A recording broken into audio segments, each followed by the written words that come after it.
Hello. Yes, it's time to continue Halloween Horror Nights history. Hello, Bob. Halloween Horror Nights history. The first part, this is the second part of the first part of Secret Origins of Halloween Horror Nights. And there goes Bob. Goodbye, Bob. Right. So, where did I leave off in that first video? The one where I'm wearing the tweed jacket. Yes, costume change to help you and I tell which video is which. Alright, where did we leave off? We left off with Walt Knott, who was all PO'd because Walt Disney had built that theme park down the street from him and was taking all his business. And so Walt Knott was like, "God darn that Walt Disney built that theme park down there, and now people ain't coming to see my berry farm and my ghost town. Ooh, dadgummit." So he started figuring out what he could do to boost attractions at his own place. And he was thinking, well, you know, that Disney, he wants the kiddies and he wants the families. You know, maybe I can get the teenagers and the older college kids and young adults, or whatever the hell they call them nowadays, them young'uns. Get them to come down here, make it more exciting, something that's more thrilling and not so clean cut. And so they started to add attractions. And over the years, the people at Knott's continued to add attractions to their park. By the 1970s, they would have roller coasters that were more thrilling than anything at Disney and other attractions. And it began to get a reputation that, you know, you go to Disney when you're a little kid, you go to Knott's when you're a little bit older. But they weren't the only ones. Other theme parks began to spring up, like Magic Mountain, which had even more thrilling roller coasters. So all this is going on. All along, Universal Studios is still keeping up their old studio tour. Now, interestingly enough, by the 1970s, most of the other studios didn't even have a big back lot anymore. In fact, MGM had this huge back lot, and they filmed the movie on there, They Only Kill Their Masters. The last movie ever shot on the MGM Studios lot. And after they shot that, they shut the thing down and they sold the lot off. 20th Century Fox sold off their studio lot and they called it Studio City. All of these places shut down their lots.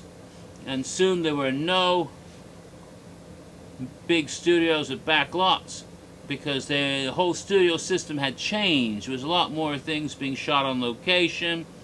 They could have smaller sound stages. They didn't need the big back lot anymore, except for Universal. They kept their old lot. And then to this very day, they still have that big back lot.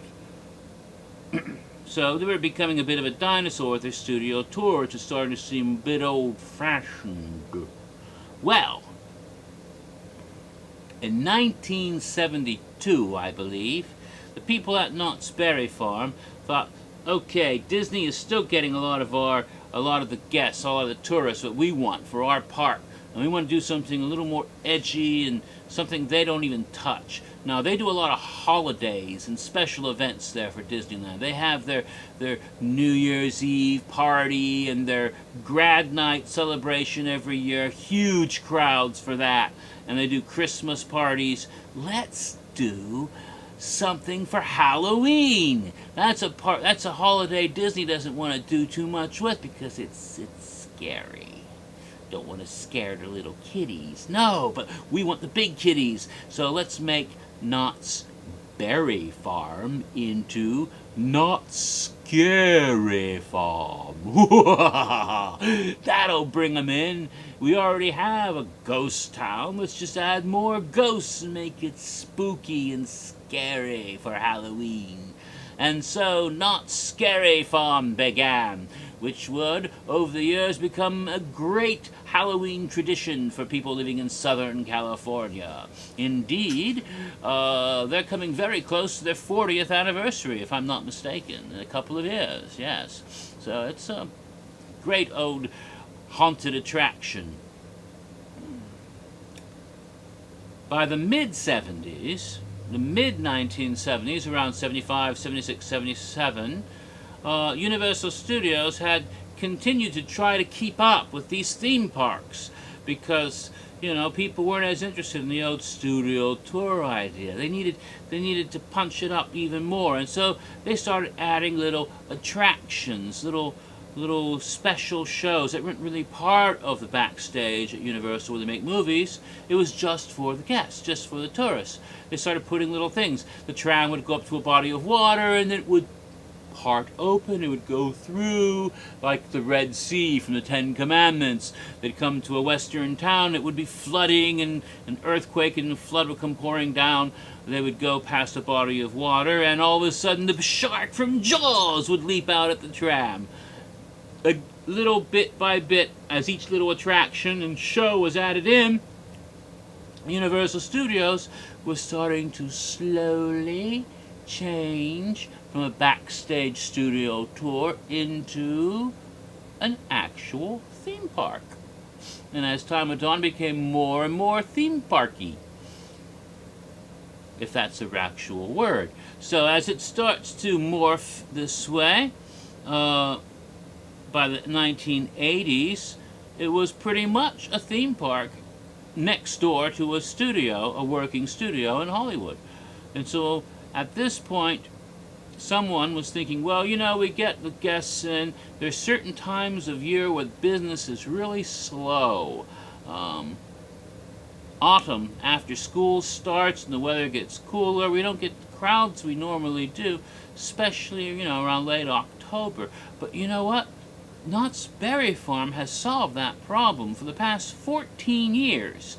They've had that Knott's Scary Farm event, and they keep their business. So why can't we do something like here at Universal? Maybe compete with Knott's Scary Farm. Get some of the kids over here to Universal for a special haunted Halloween.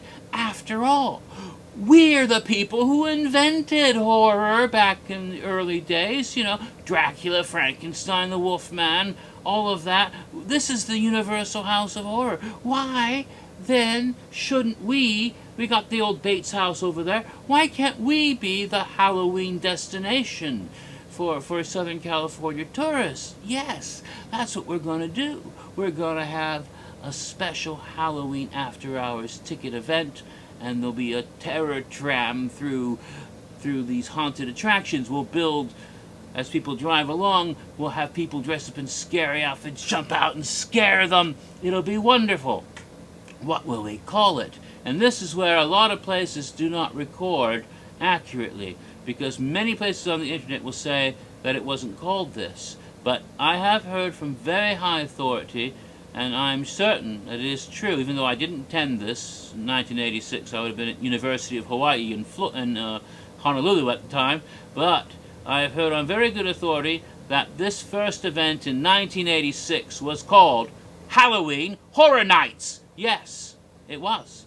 And they had an icon, or rather a logo, that was the symbol for the event. A symbol that you might recognize if you're a long-time Halloween Horror Nights person from Orlando. It's a pumpkin, specifically a jack-o'-lantern being sawed in half by a chainsaw. These originated in 1986 in California.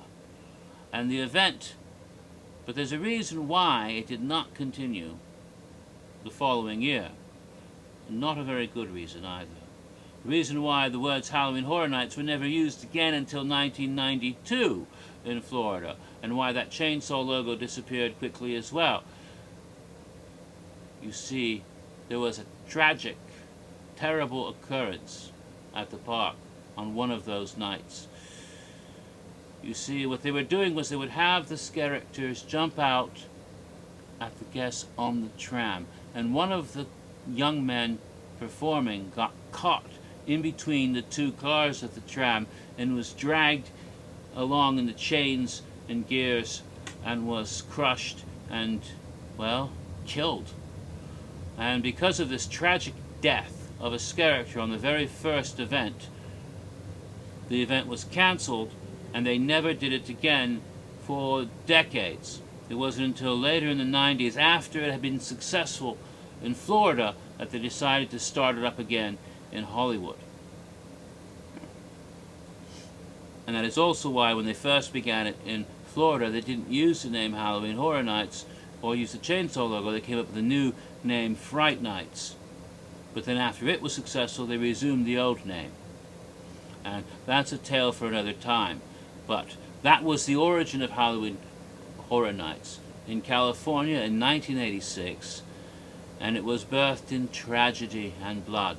And that's a sad, sad thing, but fortunately they've overcome this and continue with the event to this day in both Florida and California.